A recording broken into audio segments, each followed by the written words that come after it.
I wish you guys had been able to be there for the Legends Luncheon. Yeah. That would have been fun. That looked like it was neat. I'm glad you got to do it, though. That was fun. Oh, they want to know what the site fee was. I looked at It's it. $3 for the site and $3 for What the was fee. the most amusing at the Legends Luncheon? What was the most amusing? I was in the kitchen most of the time. Oh, I got dragged out at one point, literally like summoned by Ivar. I was like, no, I'm busy in the kitchen. He's like, no, Alana von Steor is calling you. Come here right now. And I was like, oh, yes, sir. But for the most part, yeah, I missed most of it. We had 5 bardic performances. There were 3 courses. There was some general storytelling. It was kind of set up in a U shape. The crown was invited, but they were not able to attend. So it wound up just being 2 sets of tables in the hall. It was a lot of fun. It was a lot going on, but I didn't actually get to see very much of it. We would have. I really wanted. I know. Yeah, we did have some folks show up unexpectedly. Of course you did. which threw me for a loop. Some folks that I had spoken to and said, hey, I'd love to reserve a space for you. Send me your email. And they were like, yes, we'll do that.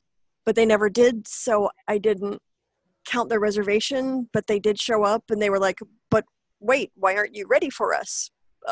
I've run into a lot of that through the years. I sympathize. Yeah. And that was my bad. I should have taken notes. I should have followed up.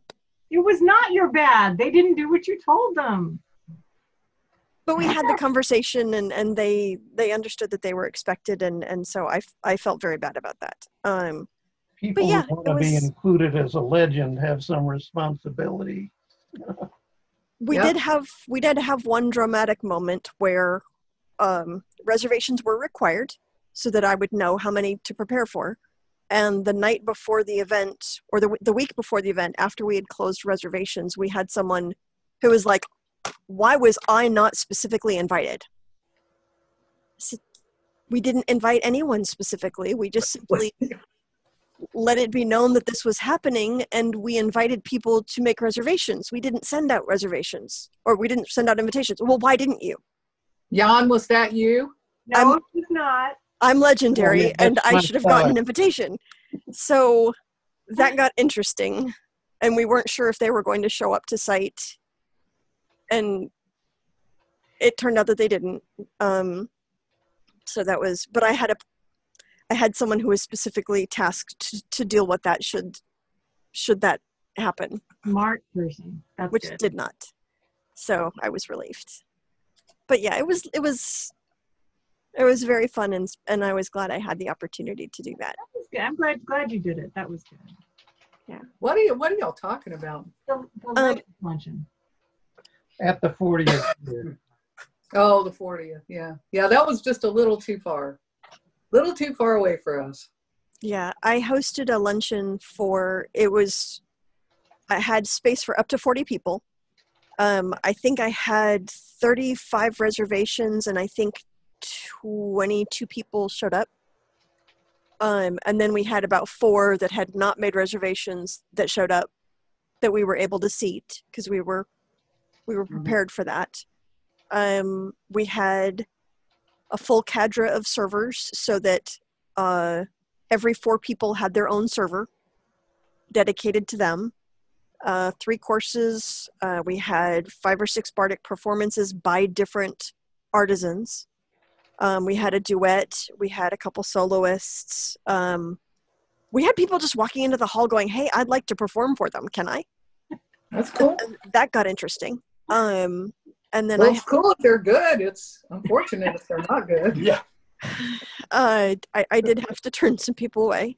I was the chef, and I had a maitre d', I guess, or a mistress of ceremonies, and that was Zahira de la Hoya. She, if you haven't met her, she just got elevated to the Pelican. Yeah, I'm aware of her because of that. Yeah. She totally saved my bacon at that event. It was amazing. I could not have done it without her.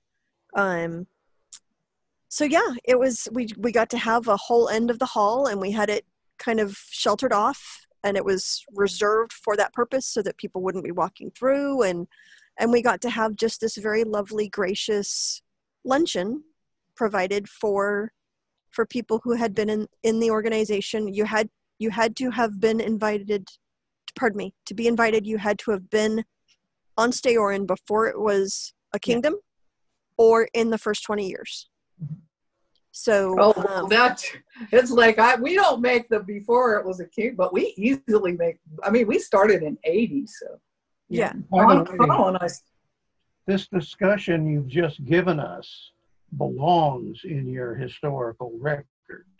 What went into and occurred at this luncheon should be in the historian's presentations. Yeah, sure. Don't be self-effacing and cut that out. Yeah, just because you did it doesn't mean it's not important. I have not built a page for the Legends Luncheon, no. I'll shame on you. It sounded a bit too much like tooting my own horn, which I was not comfortable doing. But you said what's recorded here can be used. Well, And I'm saying Use it. what you've just He's said. a lion of Onsteora. If you did what one line orders you to do, you And I can pull rank on Ivar any day, and he will back down. well, he was actually there. He was one of the guests. Mhm.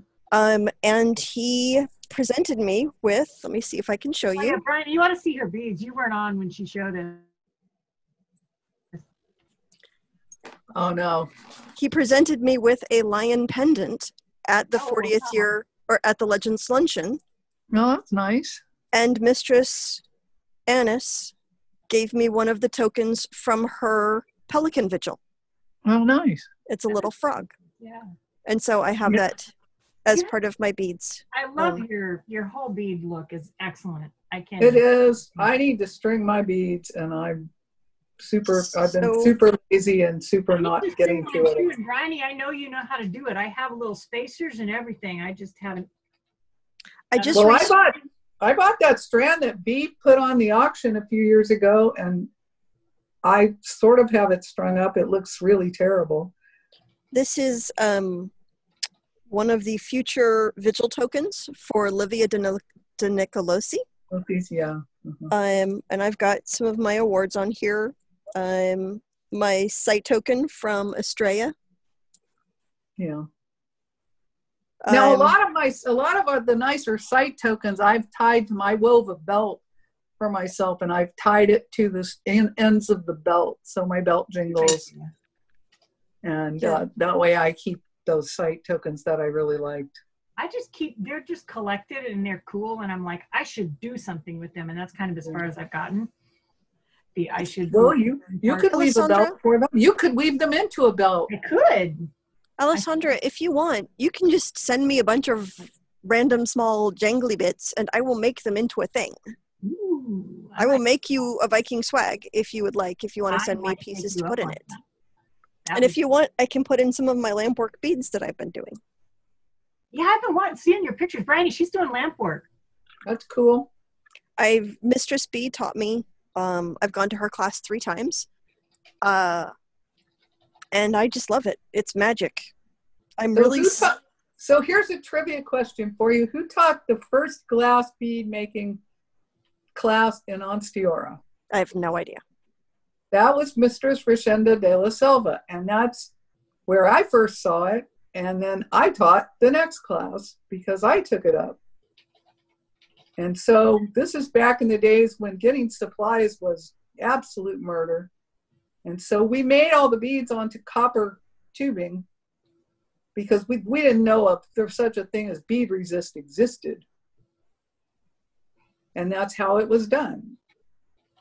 I've never seen it done with copper tubing. I've only ever used a 30-second mandrel with bead release.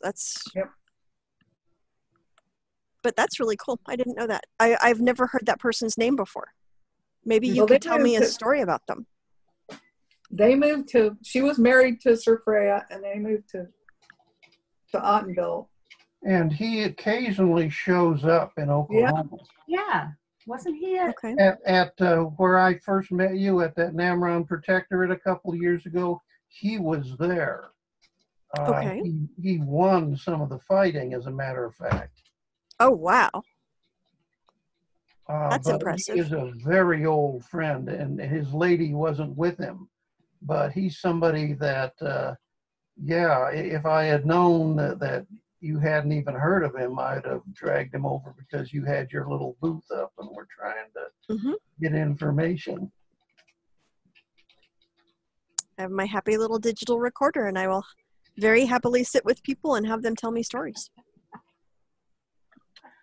Well, you know, find a campfire and give me some beer. I'll tell you stories for a long time. Unfortunately, I don't stay at events past court because I'm usually traveling alone. Well, you can And do it here. I'll give him beer, and your problem will be shutting him up.